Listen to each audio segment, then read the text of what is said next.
Within an hour, it was already in the internet that Pastor Adeboye says, don't pay tithe. I didn't say that. Fortunately, everything I said is on record. I went forward to tell my people, I say it is wrong to tie you down to 10% at a time when, by the grace of God, you should be far, far, far above 10%. You know, the only thing they put on the internet of all that thing that I said is that Pastor Adeboye apologized. And therefore, people should no longer pay their tithes.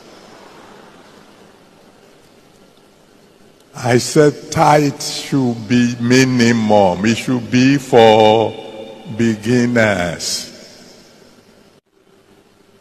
who are supposed to be united in prayer.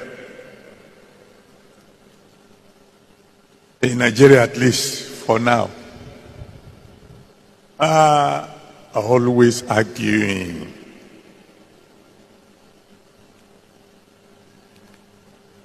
And the elders have a saying, an elder cannot be in the market and the neck of the baby at the back of the mother will be twisted.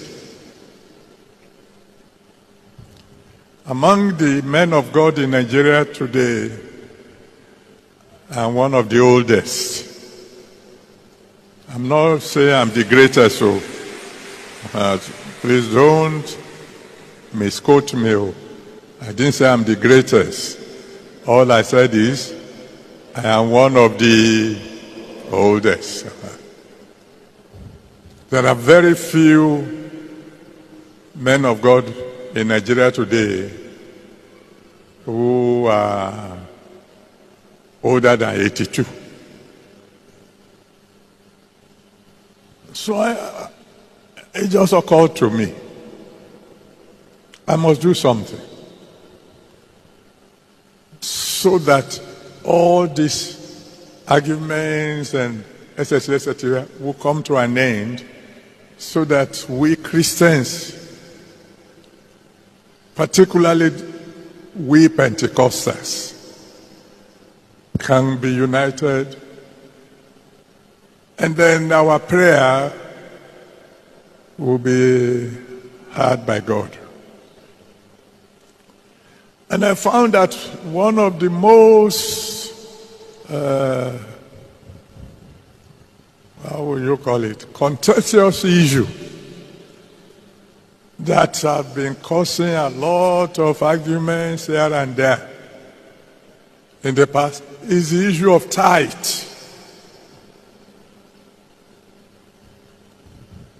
So I made up my mind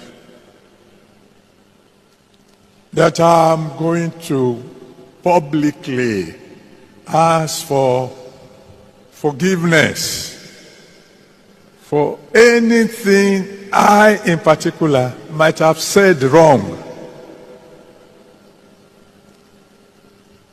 about tithing.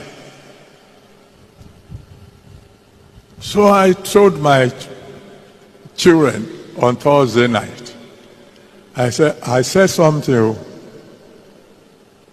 I said that if you don't pay your tithes, you won't go to heaven.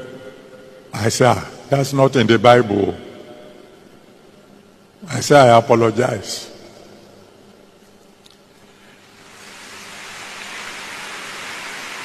I said, what is in the Bible is that you are to follow peace with all men and holiness, without which no man shall see God. Within an hour, it was already in the internet that Pastor Adeboye says, don't pay tithe. I didn't say that. Fortunately, everything I said is on record.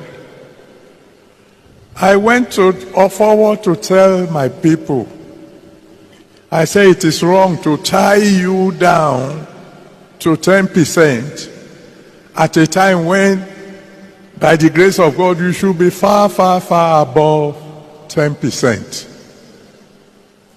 I told them a story, not a new story, a story they have heard several times, that several years ago, I went to Tulsa to attend Kenneth Hagin's camp meeting. And they wanted to take an offering for their Bible college. And one man came to the altar together with his wife and asked for permission to speak. And they gave him the microphone. And he said, I beg all of you who are here today, give very well. Because whatever all of you give, that's what my wife and I alone will give. And we were about 17,000 people. What is this man saying? He said, anything all of you put together can give. That's what my wife and I alone will give. So some people say, this man is in trouble.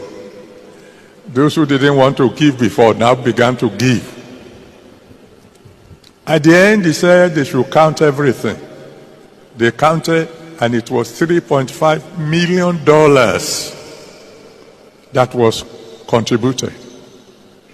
They announced it. And we thought, hey, you are the one who got yourself into trouble. He took the microphone and said, brethren, is this all you can do? So I said, this man knows something I don't know. As soon as the service ended, I cornered him. Sir, please, I am from Africa. I came all the way from Africa. Tell me your secret. Because you must know something that I don't know for you to do this kind of thing. He said, you want to know? I said, yes, sir. He said, 5 years ago, I started a business with $500. And I told God, this is your business. You are my senior partner. I will not insult you by giving you 10%. I will give you 90%. And I will make do with the remaining 10%. So it's up to you to bless the business. He said that was 5 years ago. He said this year, the turnover of that little company is $50 million. Hey? I said, thank you very much. And I came back home. And from that day onward, I began to increase the percentage I give to God. I told those of my friends who were around, oh, this is what I learned over there. Today, I am not close to 90%, but I'm far from 10%. I'm telling you the story I told my children on Thursday. So I said it is wrong to tie you down to 10% when God would have taken you to a higher percentage. I said at the beginning, when you were just born again, 10% is okay. Is the minimum God expects from you. But since then, you should have grown. That as you grow in the Lord, you should grow in praising Him, grow in winning souls, grow in praying, and grow in giving.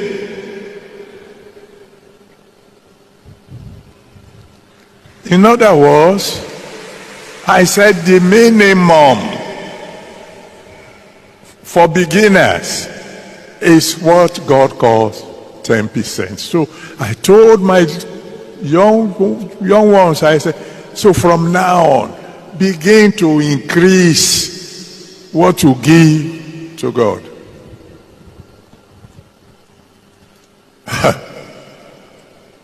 You know, the only thing they put on the internet of all that thing that I said is that Pastor Adeboye apologized. And therefore, people should no longer pay their tithes. I said tithe should be minimum. It should be for beginners. What I didn't tell them then was there was a woman, Mrs. Graham Douglas of Port Harcourt. If you know those who are close to her, she's gone to be with the Lord now. You can check my story. She got born again and came to me and said, Daddy, I know how much I have wasted on parties before I got born again. I am not going to be giving 10%. I will be giving God at least 20% from now till I die. She was in a very poor situation at that time. She took that decision. God looked down on her and began to bless her. Before she died, she had become a board member of a very big bank. Because when you trade with God, you will not suffer a loss. What the word of God says is, when you sow generously, you will reap bountifully. That's the Bible. So I just want to make it clear. I didn't say don't pay your tithe too. What I said is that should be your minimum. That's what I said. Now, to add to that, one of my pastors went on the internet and he said he wanted to preach a sermon on why people should not pay tithes. And I watched the sermon. In fact, when he was talking about preaching the sermon, I saw the way he was adjusting his jacket. So I thought, this man is ready for something serious. So I was ready. Quickly got my pen and paper. I wanted to learn some heavy stuff. I was disappointed. Because the sermon he preached was just a repetition of what other people have been saying. Forgive me for saying so. Very, very shallow sermon. He said we shouldn't pay tithe because Jesus didn't collect tithes. I said, Jesus was not a parish pastor. He was a world evangelist.